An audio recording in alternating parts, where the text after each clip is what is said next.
말씀 마태복음 16장 13절부터 19절까지 보겠습니다. 여러분들에게 읽어드리도록 하겠습니다. 예수께서 빌립보 가이사랴 지방에 이르러 제자들에게 물어 이르시되 사람들이 인자를 누구라 하느냐?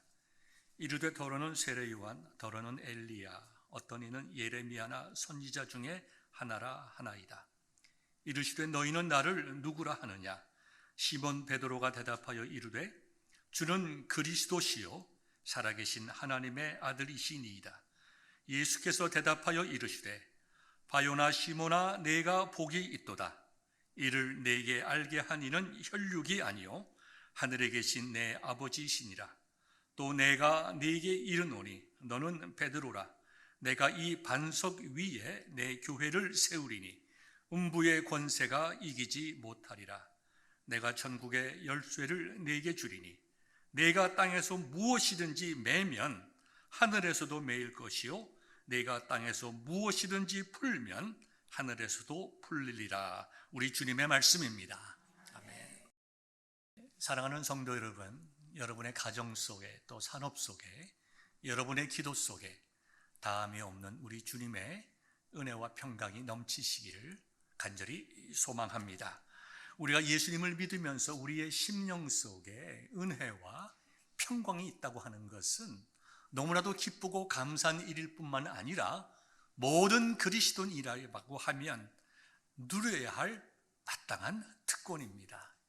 시대를 바라보면 힘들고 어려운 일들이 참으로 많이 있지만 시대를 극복하시고 승리하신, 죽음을 극복하신 우리 주 예수 그리스도의 은혜와 능력이 우리와 함께 있을 때에 우리 역시 주님을 본받아 넉넉히 승리할 줄 믿습니다.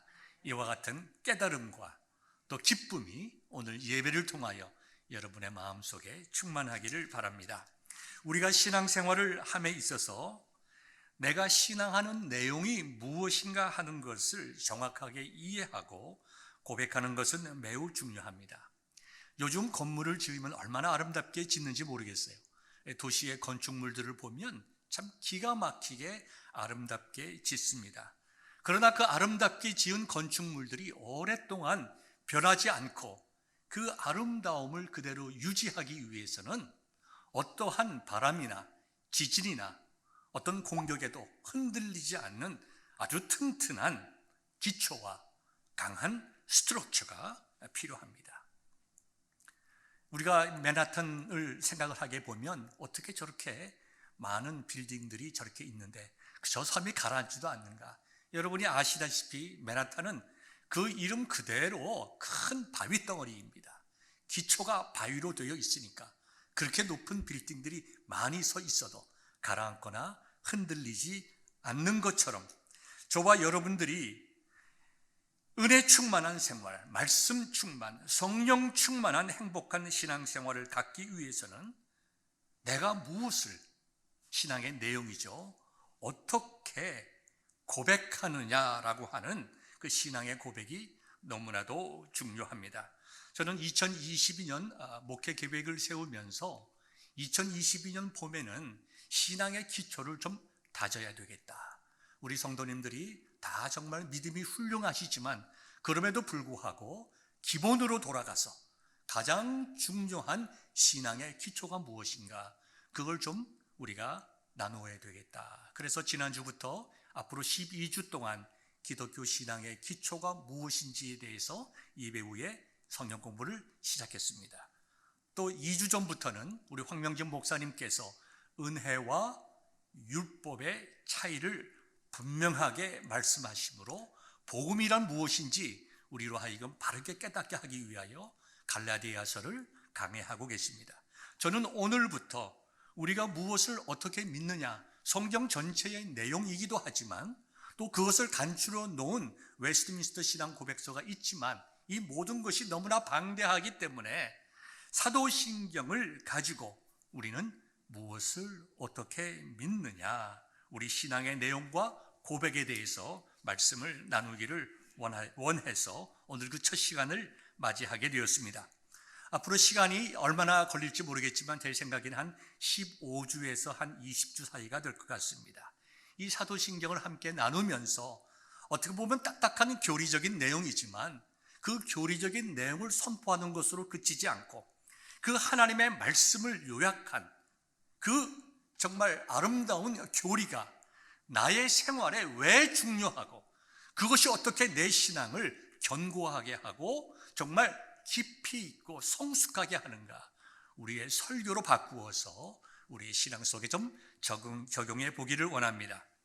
먼저 사도신경에 대하여 오해를 하고 있는 몇 가지 점들이 있기 때문에 그 점을 먼저 다루면서 시작하기를 원합니다. 가장 일반적이기도 하고 기초적인 오해가 있다고 하면 사도신경의 저자는 정말 이름 그대로 사도들이다. 예수님께서 승천하신 후에 제자들 12명, 이제 가룟 유다 대신에 마띠아가 거기 들어가서 12명의 제자들이 앉아서 이제 우리가 예수님의 가르침을 세상에 선포해야 될 텐데 우리가 무엇을 어떻게 가르쳐야 할 것인가, 한 사람씩 돌아가면서 이야기하기 보도록 하자라고 하면서 자신들이 가지고 있는 가장 중요한 신앙 고백을 한마디씩 하게 되었는데 당연히 베드로부터 시작했겠죠. 이 12명이 고백한 그 내용을 모은 것이 사도신경이다. 참 그럴듯하죠? 그러나 사실은 아닙니다. 전혀 아닙니다. 사도신경은 사도들이 만들었다는 것과는 전혀 상관이 없습니다. 사도라고 신경이라고 하는 사도들의 신앙 고백이지만, 이름 그대로는 사도들의 신앙 고백이지만 사도들이 직접 한 신앙 고백이 아니라 사도들이 가르침, 예수님으로부터 배워서 깨닫고 믿고 생명받쳐 가르친 그들의 신앙을 전수하는 우리의 고백, 이 시대를 살아가고 있는 그리스도인의 고백이 사도신경이 되는 것입니다.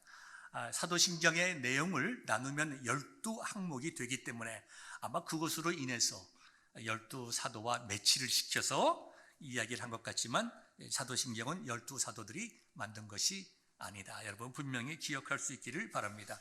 두 번째는 캐톨릭에서 사도신경이 나왔기 때문에 우리는 그것을 사용하면 안 된다라고 주장하는 사람들과 교회도 없지 않아 있습니다. 여러분, 캐톨릭에서 사용했기 때문에 우리가 사용하면 안 된다라고 얘기를 하면 우리는 하나님의 말씀이 성경을 사용할 수가 없습니다. 성경은 여러분들이 잘 아시다시피 AD 397년에 카르타고 종교회의에서 정확하고 무한 영감된 하나님의 말씀으로 공인이 되었습니다. 그리고 공인되는 그 모든 절차 역시 성령께서 그렇게 공인할 수 있도록 만드셨다고 우리는 신앙으로 고백을 합니다. 이렇게 천주교밖에 없었던 AD 397년에 공인되고 그로부터 1517년 10월 31일 종교개혁이 일어나기까지 1120년 동안 사용되었던 성경, 그리고 종교개혁자들 역시 루터나 켈빈이나 쥐윙걸이나 아무런 반론이 없이 사용되었던 이 하나님의 말씀을 천주교에서 사용되었기 때문에 우리가 사용할 수 없다라고 한다면 그 얼마나 우스운 이야기가 되겠습니까? 천주교에서 사용하지 않았던 상관없이 그것이 우리가 고백할 수 있는 바른 믿음의 고백인가, 그것을 볼 때에 사도신경은 천주교로부터 시작되었다 하더라도 동일한 우리의 신앙이 고백이라고 할 수 있겠습니다.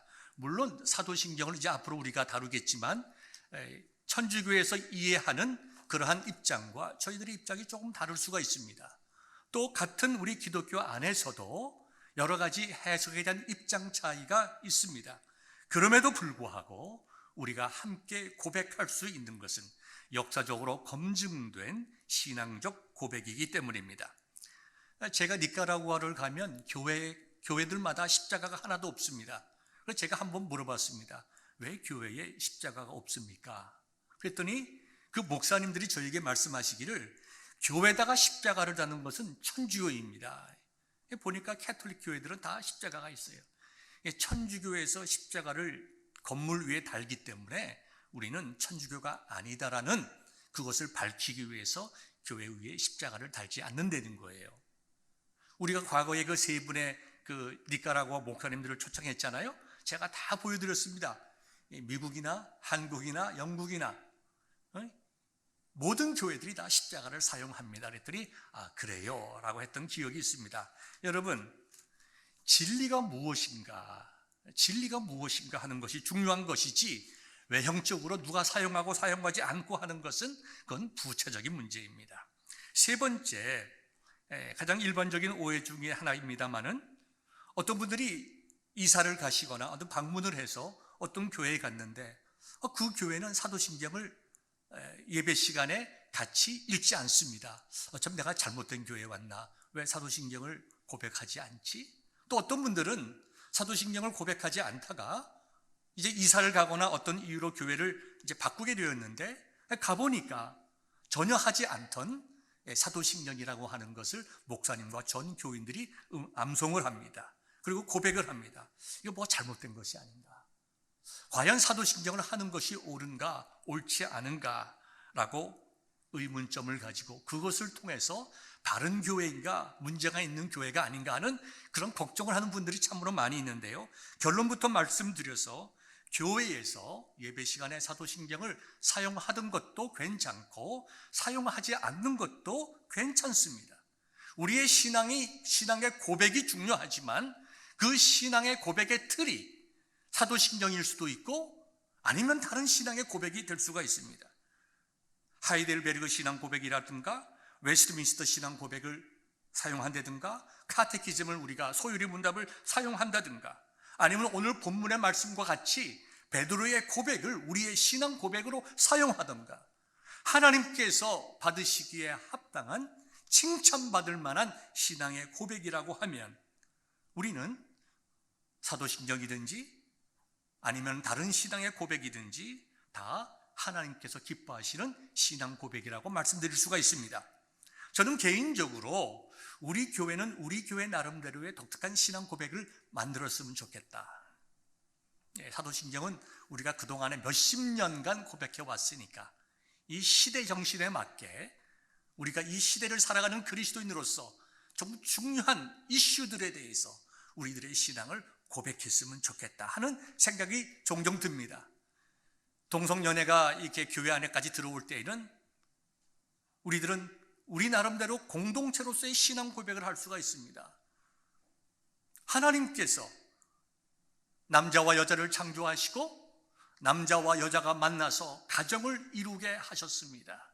결혼이라고 하는 것은 남자와 여자의 만남이고 하나님의 축복이며 남자와 남자, 여자가 여자와 같이 살며 결혼하는 것은 하나님 앞에 바르지 않은 것임을 고백합니다.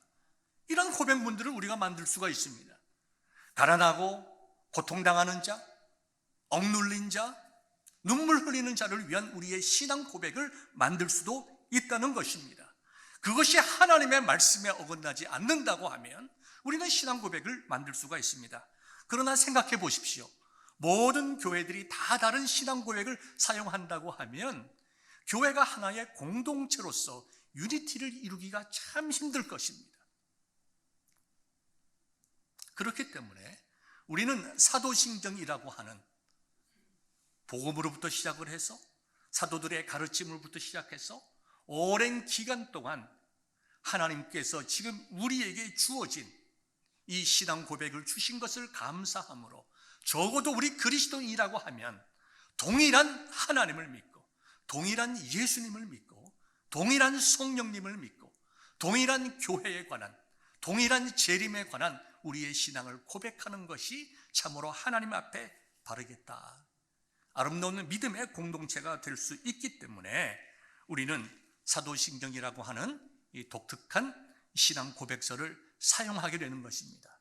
그렇기 때문에 여러분들이 다른 어떤 교회를 방문하셔서 그 교회에서 사도신경을 사용하지 않는다고 해서 여러분들이 내가 잘못된 교회에 왔는가 그런 생각은 절대로 갖지 않기를 바랍니다. 이렇게 세 가지의 잘못된 생각들을 바꾼 후에 오늘은 첫 시간으로서 여러분들에게 사도신경이 왜 그리고 어떻게 이렇게 우리에게 전해져 왔는지에 대해서 교회사적인 현장 속으로 들어가 보기를 원합니다. 사도신경이 만들어진 이유는 여러 가지가 있겠지만 크게 두 가지로 요약할 수가 있습니다. 첫 번째는 우리가 믿는 기독교의 신앙이 무엇인가를 규정하는 일입니다. 기독교 신앙의 정체성, 우리가 그리스도인이라고 할 때에, 그리스도인의 제자라고 할 때에 누가 그리스도인의 제자인가? 무엇을 믿는 사람들이 그리스도인인가? 라고 하는 그 정체성, 본질적인 신앙의 내용이 필요한 것입니다. 그리고 그것은 우리의 신앙 고백이 될 뿐만 아니라 우리가 우리의 자녀들과 우리의 후배들과 자손들에게 증거해 주고 남기고 전수해야 될 진리입니다.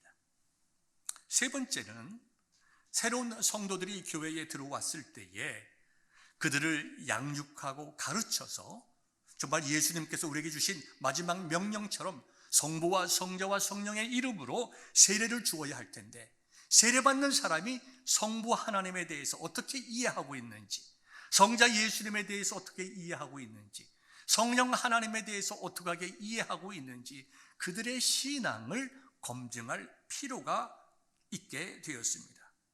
그리고 공동체로서의, 제가 이미 말씀을 드린 것처럼 공동체로서의 정체성이 필요하게 되었습니다. 에베소서 4장 13절을 상반절을 보면 사도 바울이 에베소 교회 성도들에게 보내면서 이러한 말씀을 하였습니다. 우리가 다 하나님의 아들을 믿는 것과 아는 일에 하나가 되어 온전한 사람을 이루어 그리스도의 장성한 분량이 충만한 데까지 이르리니, 우리가 아는 것, 믿는 것과 아는 것에 하나가 되라고 하였습니다. 믿는 것이라고 하는 것은 믿음의 내용입니다. 우리가 무엇을 믿는가? 하나님에 대하여 어떻게 믿는가? 예수님에 대하여 어떻게 믿는가? 교회에 대해서 어떻게 믿는가? 죽음 이후에 대해서 우리가 어떻게 믿는가 하는 그 믿음의 내용을 말하는 것이고, 아는 일이라고 하는 것은 그 믿음을 내가 내 마음으로 인격적으로 고백하고 그 믿음의 내용을 나의 것으로 삼아 그렇게 살아낼 수 있는 삶의 현실에 있어서의 삶을 통하여 이루어내는 일이죠. 그러니까 믿는 것으로 그치는 것뿐만이 아니라 그 믿는 믿음을 내 삶을 통하여 실천해 나가고 그 진리를 위하여 헌신하는 일에 하나가 되라고 했어요.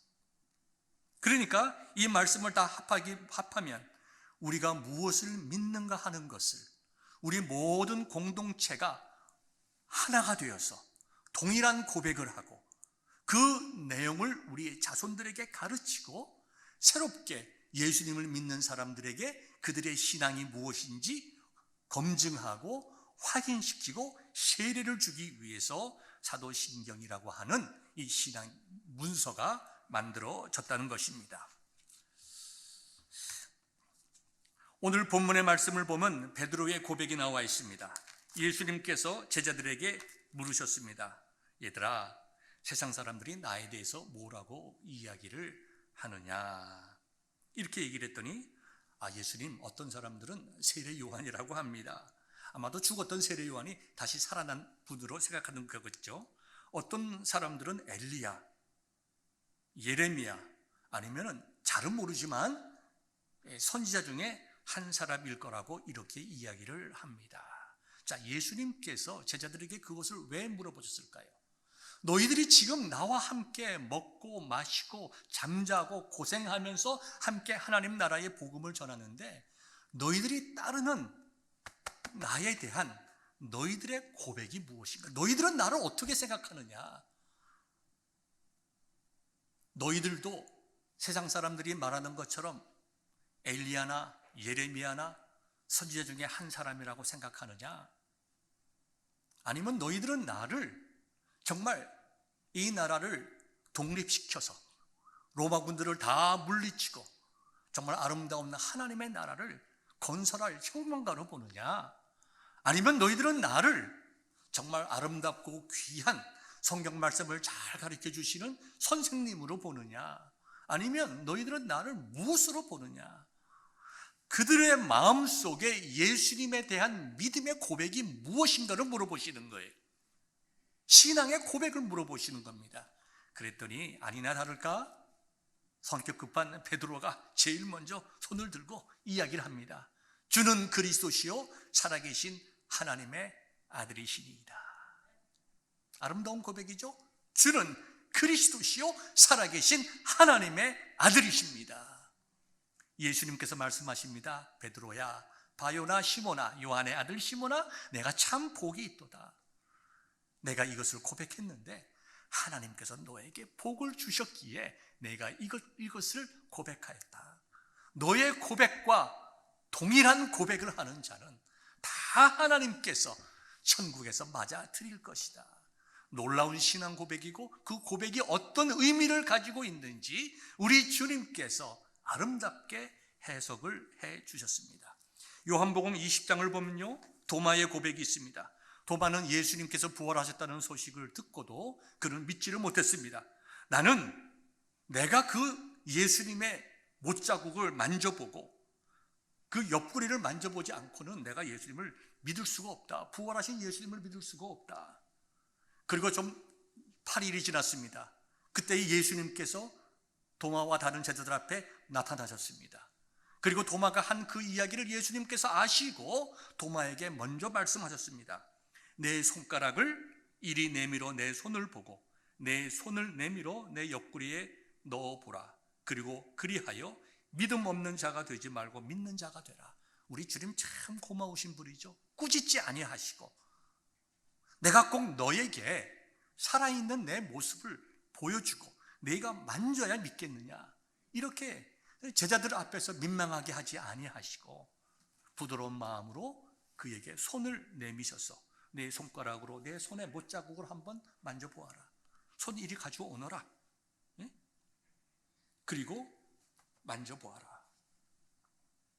이렇게 하시면서 믿음 있는 자가 되어라. 무슨 말입니까? 바른 믿음을 고백하는 자가 되어라. 그 모든 것을 만진 후에 도마가 이렇게 고백했습니다. 예수님을 향하여 예수님은 나의 주님이시오 나의 하나님이십니다. 성경은 이렇게 여러 군데에 하나님에 대한, 예수님에 대한, 성령님에 대한 아름다운 신앙 고백이 있습니다. 이처럼 저와 여러분들이 정말 무엇을 믿는가, 그리고 내가 믿는 것을 어떻게 우리 후손들에게 남겨주어야 할 것인가, 그리고 우리가 다 그리스도 안에서 형제요 자매라고 하면 형제와 자매를 규정하는 공통된 신앙 고백이 무엇인가, 교회는 오랫동안 그것을 필요로 했습니다. 그래서 이 시대에 저와 여러분들이 함께 사도신경을 정말 나의 고백으로 고백할 수 있도록 하나님께서 은혜를 베풀어 주셨습니다. 두 번째는 사도신경이 필요했던 이유는 거짓 교사와 이단 사상으로부터 교회의 복음과 진리를 지켜내는 것이 필요했기 때문입니다. 그 당시에는 그노시즘이라고 하는 영지주의가 많이 발달이 되어 있습니다. 앞으로 자세하게 여러분들에게 말씀을 드리겠지만 사도신경과 관련을 지어서 말씀을 드린다고 하면 그 영지주의자들은 예수님의 인성을 부인을 하였습니다. 그래서 예수님은 사람처럼 보이지만 사람이 아니요 신이시다, 사람처럼 보일 뿐이다 라고 하는 가현설을 주장을 했습니다. 이것은 기독교가 전통적으로 믿어온 신앙과는 매우 다른 점입니다. 우리는 정말 창조주 하나님을 믿지만 그들이 얘기하는 창조주는 우리의 신앙 고백의 창조주가 아닙니다. 그래서 이렇게 밀려오는 이단 사상들, 여러분 우리가 이 사도 바울이 이렇게 기록한 서신서를 보십시오. 얼마나 많은 부분들에 거짓 선생들을 조심해라, 거짓 선생들을 조심해라, 거짓 복음을 조심해라, 얼마나 많이 가르칩니까? 그러한 것들의 거의 대부분이 이 영지주의라고 하는 그노시즘이었어요. 그런 것으로부터 교회가 진리를 구별하고 그 진리를 지켜나가기 위해서 이와 같은 사도신경 신앙을 요약하고 가르치고 공통적으로 고백하게 되었다는 것입니다. 전능하사 천지를 만드신 하나님이라고 고백할 때에는 영지주의의 그와 같은 도전을 막아내고 우리의 믿음은 하나님은 온 천지를 만드신 전능하신 하나님이심을 고백하게 되는 것입니다. 성령으로 잉태하시고 동정녀 마리아에게 나시고 고난받으시고 죽으시고 부활하셨다라고 하는 이러한 예수님에 대한 신앙 고백이 길게 들어가 있는 것은 영지주의들이 주장한 그 가연설, 예수님은 인간이 아니다, 어떻게 하나님이 인간의 몸에서 날 수가 있겠느냐, 인간처럼 보인 것이지 인간이 아니라고 하는 그러한 굉장히 중요한 이단 사설에 대해서 복음과 진리를 지켜내기 위해서 길게 사도신경 속에 들어가 있게 되는 것입니다. 특별히 마리아의 동정녀 탄생을 강조한 것은, 그가 들어있는 것은 마리아가 동정녀라고 하는 것을 강조하는 것이 아니라 예수님께서 온전하고 완전한 인간으로 태어나셨다고 하는 것을 강조하게 된 것입니다. 이와 같이 신앙의 정체성과 교육과 그 다음에 이단으로부터 진리를 수호하기 위하여 이제 사도신경이 이렇게 만들어지게 되었는데, 어떻게 만들어졌느냐? 여러 종교회의를 거쳐서 약 한 600년 이상의 시간을 거쳐서 조금씩 형성되고 검증되고 또 많은 회의를 거쳐서 어떻게 이것을 조직적이고 체계적으로 정리해 나갈 수가 있겠는가? 그 후에 약 720년경에 텍스투스 리셉투스라고 하는 공인된 문서, 우리 성경도 교회로서 교회가 공인된 문서인 텍스투스 리셉투스입니다. 그러니까 교회가 진리라고 인정하는 문서로서 만들어지기까지는 600년 이상의 시간이 걸렸다. 그 많은 시간 동안 우리 믿음의 선진들이, 많은 신학자들이, 물론 이렇게 사도신경이 만들어지기까지는 우리 개신교가 종교개혁을 통해서 나오기 전의 일이긴 하지만 여러 신앙의 교부들이 기도하는 가운데 성령께서 우리가 종교개혁 이후에도 받아들일 수 있고 믿고 동일한 고백을 할 수 있는 신앙의 고백서로 만들었다는 것입니다. 예를 들어 봅시다. 만약에 그 사도신경 속에 마리아 숭배 사상이 들어가 있다든가 아니면 미사에 대한 그 독특한 그 내용들이 들어가 있다고 하면 우리는 이 사도신경을 사용할 수 없을 것입니다. 우리 기독교와 천주교의 가장 다른 점이 뭡니까? 본질적으로 첫째는 성경관이고 두 번째는 성찬 예식에 대한 관점이, 이 두 가지는 결코 우리가 합할 수 없는 가장 본질적인 차이입니다. 그러나 이런 문제들에 대해서 사도신경 속에 들어가 있지 않게 된 것은 성령께서 우리에게, 하나님께서 영감을 주셔서 성경의 기자들이 하나님의 말씀을 온전한 진리로 기록하고 하나님께서 그 수많은 회의들을 통해서 카르타고 회의 327년에 이와 같은 정경으로 기록하게 한 것 같이 성령께서 역사하셨듯이 우린 이 시대에 이 사도신경을 우리가 우리의 신앙으로 고백하게 되기까지는 몇백 년 동안 걸쳐서 많은 인간적인 노력이 있었지만 성령께서 역사하여 이 시대에도 동일한 신앙 고백이 되게 하셨다라고 우리가 믿게 되는 것입니다.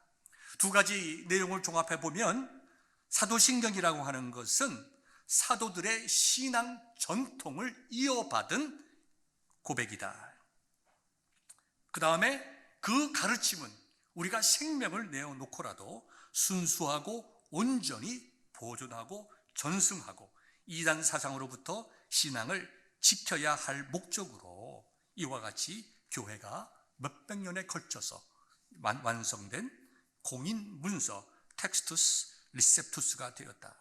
그리고 적어도 우리가 그리스도인이라고 하면 문화가 다르고 언어가 다르고 때로는 우리가 같은 기독교 안에서 교단이 다르고 정말 교파가 다르다 하더라도 우리는 그리스도인이기 때문에 한 하나님의 자녀이기 때문에 한 예수 그리스도의 십자가의 은혜로 구원받은 자들이기 때문에 적어도 우리는 하나님에 대하여, 예수님에 대하여, 성령님에 대하여, 교회에 대하여, 종말과 재림에 대하여 동일한 고백을 하여야 하는 것입니다.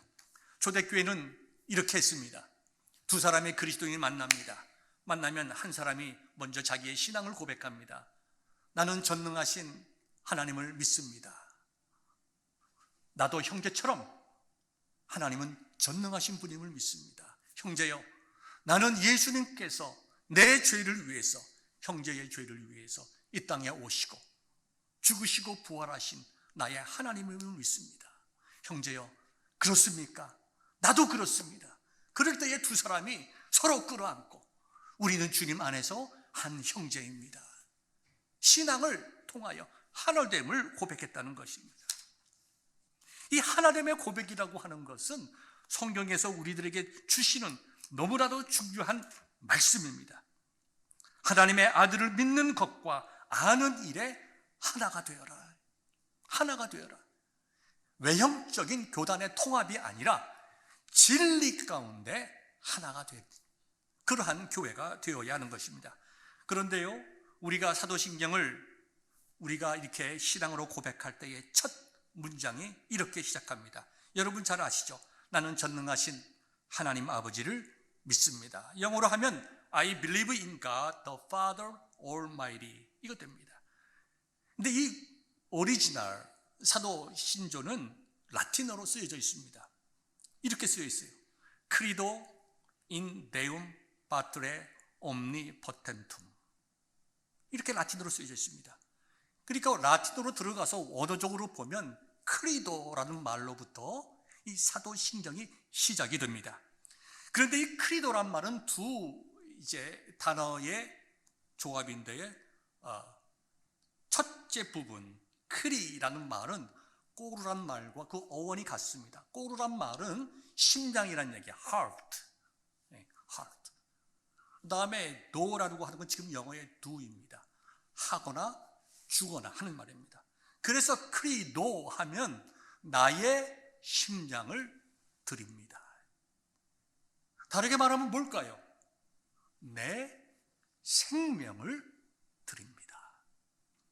나는 하나님께서 전능한 나의 아버지 되심을 고백하고 이 고백을 위해서라면 내 생명을 드리겠습니다.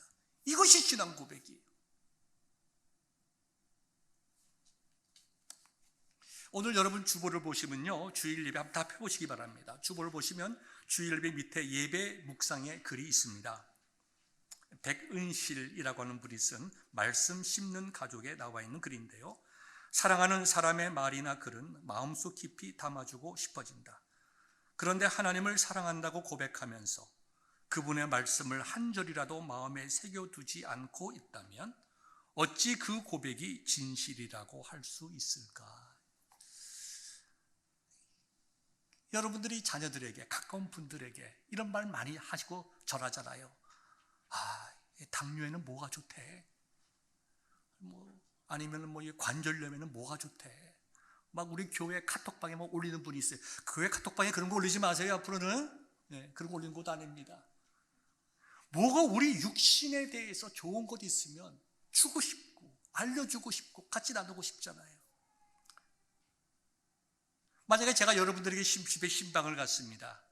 어떤 말씀을 전할까?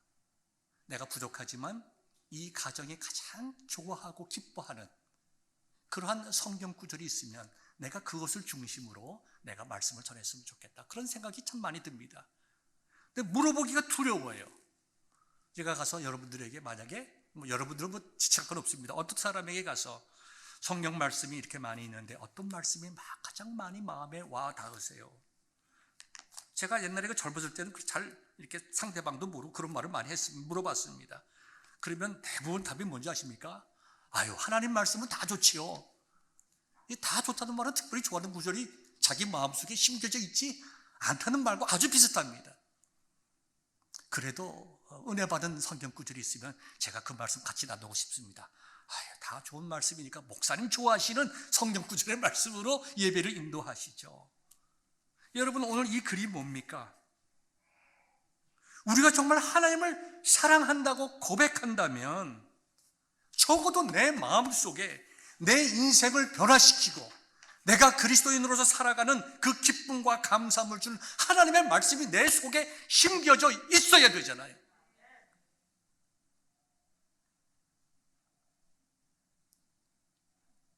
내가 믿습니다라고 하는 것은 하나님의 말씀에 대해서, 우리의 사도들이 우리에게 전해준 것에 대해서, 우리의 신앙의 선조들이 생명을 내어놓고 그 신앙 고백을 위하여 피 흘리며 죽어갔던 것처럼 이 시대에, 이 어려운 시대에 살아가는 내가 이것만큼은 내가 생명을 잃는다 하더라도 내가 내 고백을 변치 않겠습니다.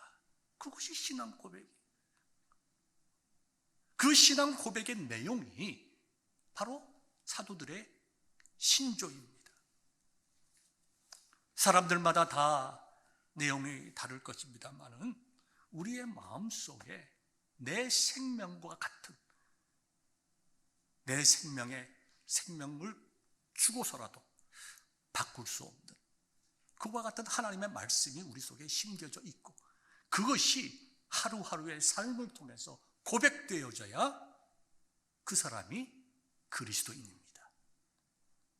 그런 것 고백 없이, 깨달음이 없이, 얼마나 중요된 것이든가에 대한 인식이 없이, 내가 필요한 것을 주시는 하나님, 그저 내 죄를 용서하시는 하나님, 나를 잘 되게 해주실 하나님, 내가 죽으면 좋은 곳으로 인도하실 하나님,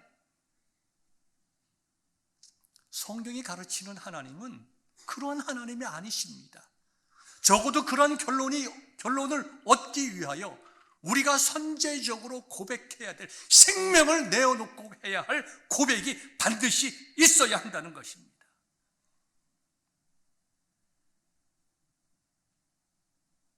우리가 늘 참 의미도 깨닫지 못하고 그저 주문 외우듯이 이렇게 사도신경을 외운다고 하면 우리는 결코 우리의 고백을 통하여 하나님께 영광 드릴 수가 없습니다.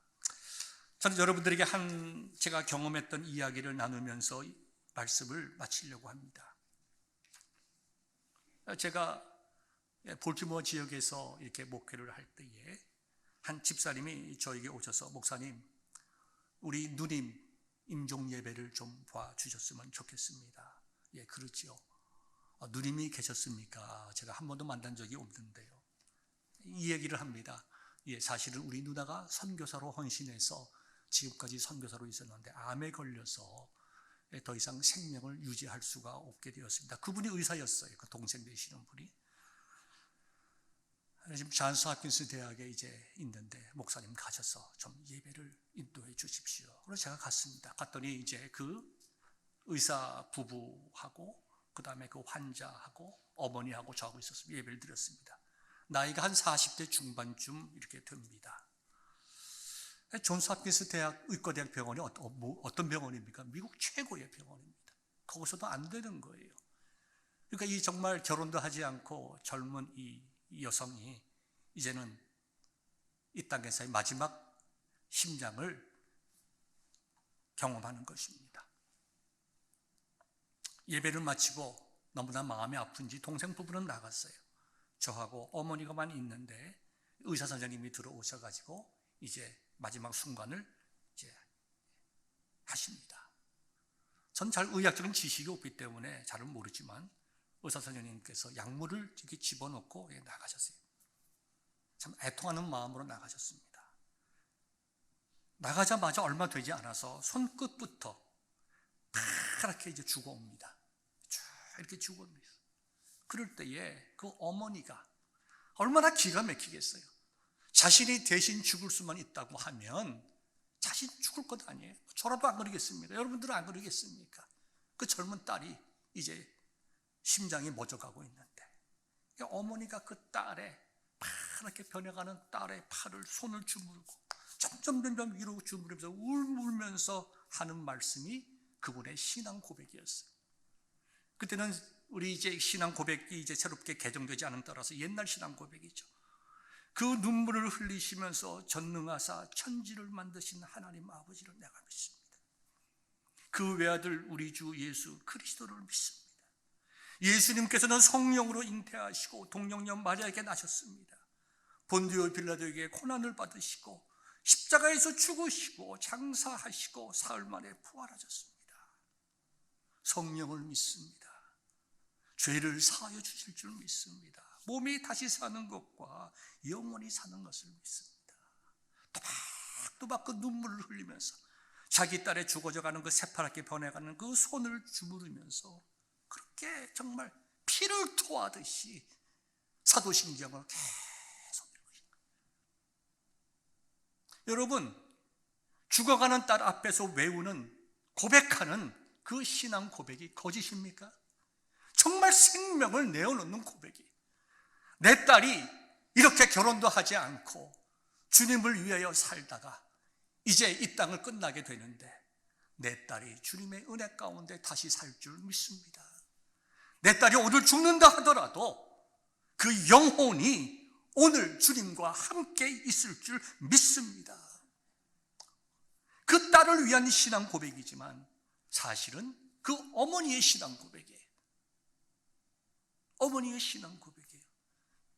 전능하사 천지를 만드신 하나님, 내 딸과 나를 위하여 생명 주신 예수 그리스도, 예수 그리스도를 믿는 그 믿음 안에 영원한 생명이 있음을 이처럼 철저하고 진실되고 생명 바쳐 고백하는 그 어머니,